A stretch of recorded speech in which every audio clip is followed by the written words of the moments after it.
अस्सलाम वालेकुम दोस्तों, उम्मीद है आप सब लोग खैरियत से होंगे। बात करेंगे मवालिह वेजिटेबल मार्केट जो है मस्कत में सेंट्रल मार्केट जो है वेजिटेबल और फ्रूट की, उसके बारे में। जो कि आज हफ्ता 25 जुलाई 2020 लॉकडाउन स्टार्ट हो रहा है।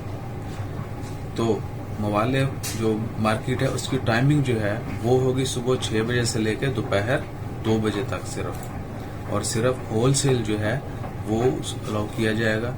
इसके अलावा और रिटेल जो परचून सेल है वो बिल्कुल नहीं है।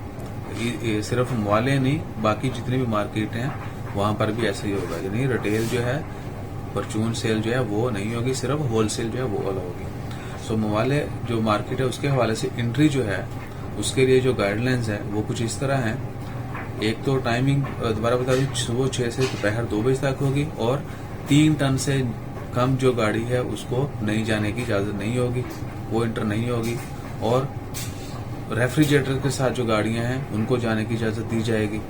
उसके अलावा ओमानी जितने भी प्रोडक्ट्स हैं, जितने भी ओमान के लोग जो फार्मर्स हैं वो अपनी पहले रजिस्ट्रेशन करवाएंगे मिनिस्ट्री ऑफ एग्रीकल्चर और फिशरीज में। अगर उन्होंने विजिट करना है प्रोडक्ट्स लेने के लिए या देने के लिए तो वो पहले रजिस्ट्रेशन करवाएंगे, उसके बाद उनको इजाजत मिलेगी।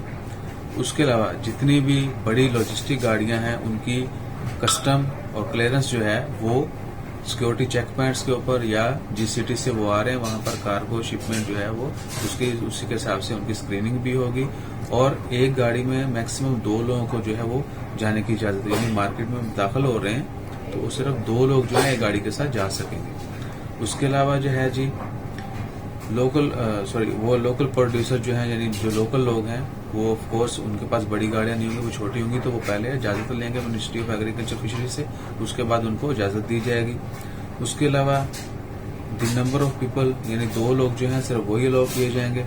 और ये डिसीजन जो है ये आज 25 जुलाई से जो है वो लागू हो जाएगा, और अगले नोटिस तक, यानी अभी ये एक्ट कंफर्म नहीं किया गया कि 8 अगस्त तक रहेगा, बल्कि अगले नोटिस तक, जब नेक्स्ट नोटिस आएगा वो कभी भी हो सकता है।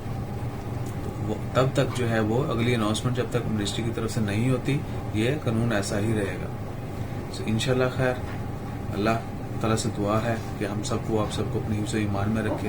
आप सब लोग भी दुआ करें, सबकी खैर मांगे। इंशाल्लाह खैर, इंशाल्लाह खैर। अल्लाह हाफ़िज़।